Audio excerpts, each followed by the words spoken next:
In a world where everything flows, nothing holds. We have slipped into a time where solidity has lost its place, where nothing is meant to last and permanence is mistaken for prison. We call it progress, we call it freedom, but in the silence beneath it all, something in us whispers that we've lost the very thing that made us feel grounded, known, real. This is the essence of what Zygmunt Bauman called liquid modernity. Bauman saw it clearly even when few were willing to name it. The world is no longer built for stability. In fact, stability itself has become suspect. To stay in one place, to commit to one path, to hold one identity, it feels almost unnatural now. We're taught to keep moving, keep changing, keep consuming, because to pause, to root, is to risk being left behind. We used to build our lives like houses, brick by brick, laid over time. Foundations mattered. So did legacy. So did memory. But now life is less a house and more a tent, quickly pitched, easily packed up. Moved without consequence. We don't build anymore. We sample, we scroll, we skim. Not just through content, but through people, through ideas, through identities. We become curators of fleeting selves, rather than seekers of enduring truths. Bauman wasn't mourning the past. He was mourning the disappearance of the solid, of the deep, of the durable. He noticed that in this new liquid state, everything becomes flexible, yes, but also fragile. Nothing holds because nothing is meant to. And if nothing is meant to hold, how can we? Our jobs, temporary. Our relationships, often transactional. Even our beliefs shift with the tides of culture. We adapt endlessly, reshaping ourselves to fit the moment. But when you reshape yourself too many times, you begin to forget the shape you started with. And somewhere in that forgetting, the soul begins to ache. We are told that to be free is to be fluid, to not be tied down. But Bauman warned that this freedom, without direction, becomes a form of drowning. Because when everything flows, when nothing stays the same, we lose the ability to find footing. The ground is always moving. We become like leaves on a current, free to go anywhere, yet belonging nowhere. Think about it. How often do we truly invest in anything for the long term? How often do we allow discomfort to ripen into wisdom, instead of abandoning it for the next distraction? How often do we let silence speak, rather than filling it with noise? The liquid society is impatient. It doesn't wait. It wants now. It wants fast. And in that speed we lose not only depth, but also the self. And Bauman saw this too. In a liquid world, identity becomes a project rather than a discovery. You don't uncover who you are. You build it, edit it, broadcast it. You become a performance of yourself, but a performance is exhausting. It requires an audience, and it cannot be sustained without applause. This is why so many of us are tired, not because we do too much, but because we are always becoming and never being, always adjusting, never arriving, always chasing, never resting. And in that relentless pursuit of becoming, we are quietly haunted by the sense that we are losing something sacred, something that cannot be named, but only felt. Bauman described how in this liquid life, even our connections become shallow. Relationships are no longer built to endure challenge, they are optimized for convenience. We have contacts instead of communities, followers instead of friends. Intimacy has been outsourced to algorithms. Vulnerability feels dangerous, and so we scroll through hundreds of faces, but struggle to look one person in the eyes and say, "This is who I truly am." Bam. The liquid society doesn't want friction. It doesn't want stillness. Stillness means noticing. Friction means commitment. Both are inconvenient, but without them, we remain strangers to each other and to ourselves. We float from one role to the next, one identity to the next, hoping that somewhere along the way we'll feel whole. But wholeness isn't found in motion. It's found in meaning. And meaning, real meaning, takes time. It takes loss. It takes loyalty to things that don't change just because the world does. Bauman understood that we had replaced meaning with utility. That relationships, ideas, even ethics were becoming disposable. What doesn't serve us quickly is discarded quietly. And so we carry a hidden grief. A grief for things that might have become beautiful had we only stayed long enough to see them through. But in the liquid society, staying feels foolish. Why invest in something that might not last? Why trust in something that might not adapt? The market of life has taught us that there is always a better option just around the corner. Always a newer version. Always an upgrade. But upgrades don't nourish the soul. They feed the ego. And the ego, no matter how well fed, is never satisfied. So we keep moving, keep changing, keep consuming. Not because we're free, but because we're afraid. Afraid to stay, afraid to settle, afraid to miss out. Afraid most of all of what we might find if we finally stop running. Because if we stop, If we really stop, we may have to face the truth that Bauman so gently exposed, that we are lonely in ways we do not yet understand, that we are rootless in a world that was never meant to be lived this fast, that we are trying to swim in a current designed to sweep us away from ourselves. And yet, here's the quiet paradox of Bauman's insight. It is not an attack on modernity, but an invitation to ask, what are we losing in this constant flow? What are we sacrificing at the altar of speed and choice? And more importantly, what might we recover if we learn to stand still again? This is the lesson of liquid modernity, not just that we live in a changing world, but that the way we relate to change determines the depth of our humanity. That maybe, just maybe, the answer isn't to resist the flow, but to become conscious within it, to build small islands of solidity, acts of devotion, practices of presence, commitments that outlast the moment. Because even in a liquid world, meaning can still be made, but it will not be found on the surface. It waits for us in the deep. And now, perhaps it is time to dive. But what does it mean to live in a world where everything is disposable? Not just the coffee cups or the plastic bags or the packaging we discard without thought, but the ideas we abandon when they no longer trend, the people we unfriend when they no longer serve us, the identities we shed like skins when they no longer earn us praise. In Bauman's liquid society, disposability becomes a value in itself. We are taught to cherish the new, to romanticize the temporary, to pursue the next without ever asking what was wrong with the now. And so we trade depth for speed, longevity for novelty, presence for performance. It's subtle, this shift. You don't notice it all at once. It creeps in quietly, like water through the cracks in a foundation. You start by changing your job more often, then your city, then your community, then, eventually, your commitments. The relationships that once held weight begin to feel like burdens. The dreams that once guided you feel outdated. Even your own self-image becomes a revolving door, updated, upgraded, and rebranded to fit the demands of the moment.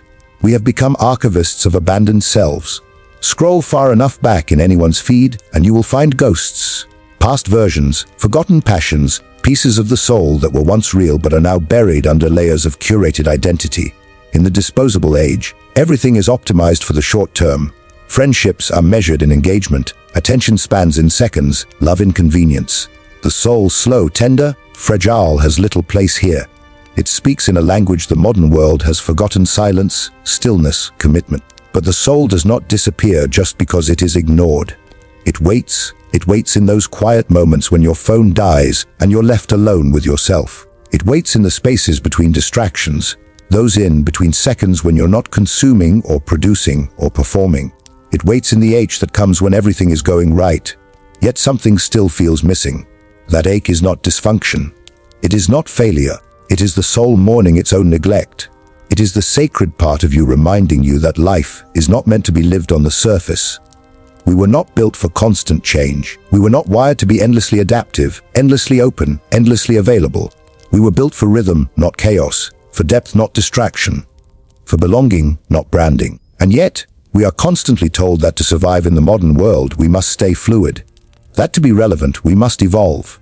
That to be desirable, we must remain unattached. So we become expert shapeshifters, always transitioning, always adjusting, never arriving.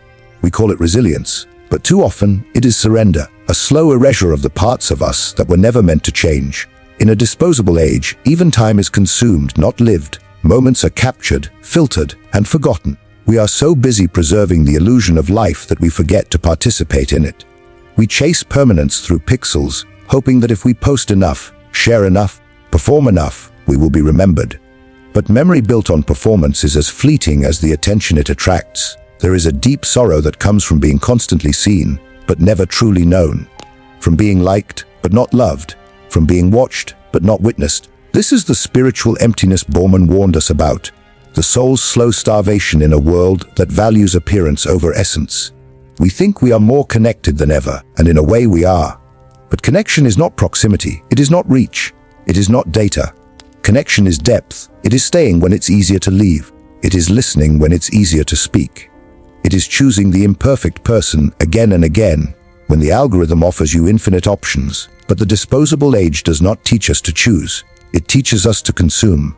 And when people are consumed, rather than chosen, they cease to feel sacred. And when nothing is sacred, life becomes weightless, light enough to float but too hollow to land. How can a soul feel grounded in a world where everything is temporary? It can't. And so it drifts. We drift from one relationship to another, never lingering long enough to let love take root. We drift from one job to the next, never staying long enough to know if it was our calling or just another distraction. We drift through life with a kind of sophisticated numbness, appearing functional, even successful, while something essential in us slowly fades. This is not a moral failing. It is not weakness. It is the natural result of a culture that has forgotten how to hold, how to tend, how to preserve. We have learned how to start, but not how to stay, how to spark, but not how to sustain.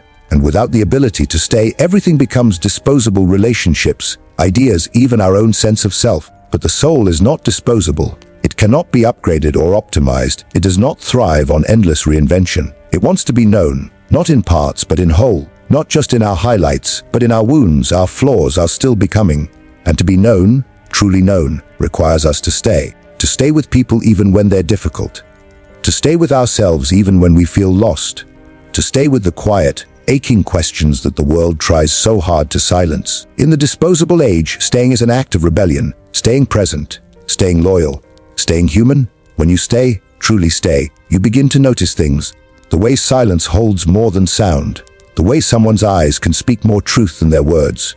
The way your own heart, when you finally listen, begins to whisper things you forgot you knew. And slowly something shifts. What once felt empty begins to feel full. What once felt meaningless begins to glow with a quiet clarity. You begin to see that the soul is not something you have to chase. It is not something you can lose. It is something you return to. Not through motion, but through stillness. Not through addition, but through attention. Not through the next thing, but through this one. This is where reflection leads us, not to escape the disposable age, but to see through it. To find, amid all the noise and speed, a deeper rhythm. One that honors what endures. One that remembers what matters. One that allows us, finally, to land.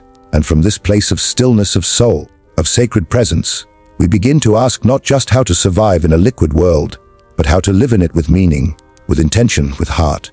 And that, perhaps, is where the journey truly begins. And so here we are, at the edge of everything, looking back at the flow we've been caught in.